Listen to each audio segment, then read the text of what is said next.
வணக்கம். நீங்கள் இணைந்திருப்பது தடம் யூடியூப் தளத்தின் இரவு நேர பிரதான செய்தி அறிக்கைகளுடன். முதலில் தலைப்புச் செய்திகள். விவசாயிகளுக்கு கிடைக்கவுள்ள நன்மை, ஜனாதிபதி வெளியிட்ட மகிழ்ச்சி தகவல். கடுமையான மின்னல் தாக்கம், மக்களுக்கு வெளியான அவசர எச்சரிக்கை. பாடசாலையில் திடீரென மயங்கி விழுந்த மாணவி உயிரிழப்பு, தமிழர் பகுதியில் துயரம். 3000 தொடும் உள்ளூராட்சி சபை தேர்தல் முறைப்பாடுகள். இலங்கையில் படிப்படியாக குறையும் தங்க விலை.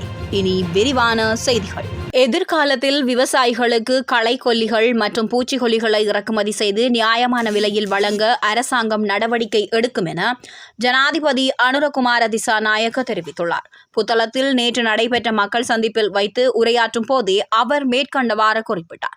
மேலும் கருத்து தெரிவித்த ஜனாதிபதி, கடந்த கால அரசாங்கங்கள் இனவாதத்தை வைத்து மட்டுமே ஆட்சி செய்தார்கள். மக்கள் நலன் பற்றி யோசிக்கவில்லை. ஆனால் இன்று மக்களின் நலனை பற்றி சிந்திக்கும் ஒரு அரசாங்கத்தை நாங்கள் உருவாக்கியுள்ளோம். நாங்கள் ஆட்சிக்கு வந்து பல வேலை திட்டங்களை மக்களுக்காக செய்துள்ளோம். இனியும் அவ்வாறே செய்வோம். முக்கிய பொருட்களின் விலைகளை குறைக்க நடவடிக்கை எடுத்துள்ளோம். மேலும் புத்தளம் மாவட்டத்தை அபிவிருத்தி செய்வதற்கு பல லட்சங்களை ஒதுக்கியுள்ளோம். மேலும் எதிர்காலத்தில் விவசாயிகளுக்கு தேவையான உரமானியம், களைக்கொல்லிகள் மற்றும் பூச்சிக்கொல்லிகளை நியாயமான விலையில் வழங்க அரசாங்கம் நடவடிக்கை எடுத்து வருகிறது. தற்போது கடந்த காலத்திலும் பார்க்க அரசு ஊழியர்களின் அடிப்படை சம்பளம் அதிகரிக்கப்பட்டுள்ளது என தெரிவித்தார். இதேவேளை புதிய சட்டங்களை உருவாக்கியேனும் இனவாதத்தை தோற்கடிப்பதற்கான நடவடிக்கைகள் எடுக்கப்படும் என ஜனாதிபதி மேலும் தெரிவித்திருந்தமை குறிப்பிடத்தக்கது. கடுமையான மின்னல் தாக்கம் தொடர்பில் வளிமண்டலவியல் திணைக்களம் எச்சரிக்கை ஒன்றை வெளியிட்டுள்ளது. வளிமண்டலவியல் திணைக்களம் வெளியிட்டுள்ள அறிக்கையில், இன்று பிற்பகல் 11 மணி முதல் நாளை பிற்பகல் 2 மணி வரை நாடு முழுவதும் கடுமையான மின்னல் மற்றும் இடியுடன் கூடிய மழை பெய்யக்கூடும் என எச்சரிக்கப்பட்டுள்ளது. அறிக்கையின்படி நாடு முழுவதும் மின்னல் தாக்குதலுக்கு உள்ளாகும் அபாயம் உள்ளதாகவும் இது மிகவும் ஆபத்தான நிலையில் இருப்பதாகவும் தெரிவிக்கப்பட்டுள்ளது. மின்னல் மற்றும் இடியுடன் கூடிய மழையின் போது பொதுமக்கள் பின்வரும் பாதுகாப்பு நடவடிக்கைகளை பின்பற்றுமாறும் வளிமண்டலவியல் திணைக்களம் அறிவித்துள்ளது. மட்டக்களப்பு கிரான்குளம் பாடசாலை ஒன்றில் வகுப்பறையில் மாணவியொருவர் மயங்கி விழுந்து வைத்தியசாலைக்கு கொண்டு சென்ற நிலையில் உயிரிழந்த சம்பவம் ஒன்று இடம்பெற்றுள்ளது. குறித்த சம்பவம் இன்று பிற்பகல் 12:30 மணியளவில் இடம்பெற்றுள்ளதாக களுவாஞ்சிக்குடி காவல்துறையினர் தெரிவித்தனர். கிரான்குளம் 8ஆம் பிரிவு அமரசிங்க வீதியைச் சேர்ந்த காப்போத்த சாதாரண தரத்தில் கல்வி கற்று வரும் 16 வயதுடைய மாணவியே இவ்வாறு உயிரிழந்துள்ளார். கிரான்குளம் விநாயகர் மகா வித்தியாலயத்தில் கல்வி கற்று வரும் குறித்த மாணவி வழமை போல இன்று பாடசாலைக்கு சென்று கற்றல் நடவடிக்கையில் ஈடுபட்டு வந்த நிலையில் வகுப்பறையில் திடீரென மயங்கி விழுந்துள்ளார். இதனை அடுத்து மாணவியை செட்டிப்பாளையம் பிரதேச வைத்தியசாலைக்கு கொண்டு சென்று அங்கிருந்து களுவாஞ்சிக்குடி ஆதார வைத்தியசாலைக்கு கொண்டு சென்ற நிலையில் உயிரிழந்துள்ளார்.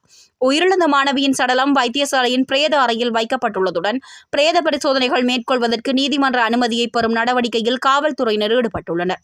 இந்த சம்பவம் தொடர்பான மேலதிக விசாரணைகளை களுவாஞ்சிக்குடி காவல்துறையினர் மேற்கொண்டு வருகின்றமை குறிப்பிடத்தக்கது. 2025ஆம் ஆண்டுக்கான உள்ளூராட்சி சபை தேர்தல் தொடர்பில் இதுவரை 2623 முறைப்பாடுகள் கிடைத்துள்ளதாக தேர்தல் ஆணைக்குழு தெரிவித்துள்ளது.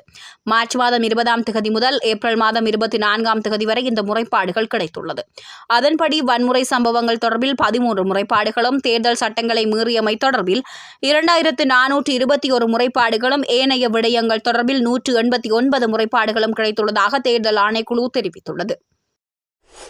இலங்கையில் தங்க சந்தையில் கடந்த சில மாதங்களாக தங்கத்தின் விலையானது சற்று ஏற்ற இறக்கத்துடன் பதிவாகி வருகின்றது. அந்த வகையில் கடந்த சில தினங்களுக்கு முன்னர் உச்சம் தொட்ட விலை படிப்படியாக குறைந்த நிலையில் இன்றும் சற்று குறைவடைந்துள்ளது. அந்த வகையில் இன்றைய தங்க விலை நிலவரத்தின் அடிப்படையில் 1 அவுன்ஸ் தங்கத்தின் விலையானது 1,06,460 ரூபாவாக காணப்படுகிறது. 24 கரட் தங்க கிராம் 35,510 ரூபாவாக பதிவாகியுள்ள நிலையில் 24 கரட் தங்க பவுண்ட் 2,84,050 ரூபாவாக பதிவாகியுள்ளது. 22 கரட் தங்க கிராம் 32,560 ரூபாவாக பதிவாகியுள்ளதுடன் 22 கரட் தங்க பவுண்ட் 2,60,450 ரூபாவாக பதிவாகியுள்ளது. மேலும் 21 கேரட் தங்கம் 1 கிராமின் விலை 31,080 ரூபாவாக பதிவாகியுள்ள நிலையில் 21 கேரட் தங்க பவுன் இன்றைய தினம் 2,48,640 ரூபாவாக பதிவாகியுள்ளமை குறிப்பிடத்தக்கது. இத்துடன் இரவு நேர பிரதான செய்தி அறிக்கைகள் யாவும் நிறைவடைந்தன. தொடர்ந்தும் செய்திகளை தெரிந்து கொள்ள எமது தடம் யூடியூப் தளத்துடன் இணைந்திருங்கள். நன்றி. விவசாயிகளுக்கு கிடைக்கவுள்ள நன்மை, ஜனாதிபதி வெளியிட்ட மகிழ்ச்சி தகவல். கடுமையான மின்னல் தாக்கம், மக்களுக்கு வெளியான அவசர எச்சரிக்கை. பாடசாலையில் திடீரென மயங்கி விழுந்த மாணவி உயிரிழப்பு. தமிழர் பகுதியில் துயரம். 3000 தொடும் உள்ளூராட்சி சபை தேர்தல் முறைப்பாடுகள். இலங்கையில் படிப்படியாக குறையும் தங்க விலை. இது போன்ற செய்திகளை தெரிந்து கொள்ள தடம் நியூஸ் சேனலை சப்ஸ்கிரைப் செய்து அருகில் உள்ள பெல் பட்டனை கிளிக் செய்யுங்கள். மேலும் இது போன்ற செய்திகளை உடனுக்குடன் தெரிந்து கொள்ள தடம் FM.com என்ற இணையதளத்தின் வாயிலாகவும் எங்களுடன் இணைந்து கொள்ளுங்கள்.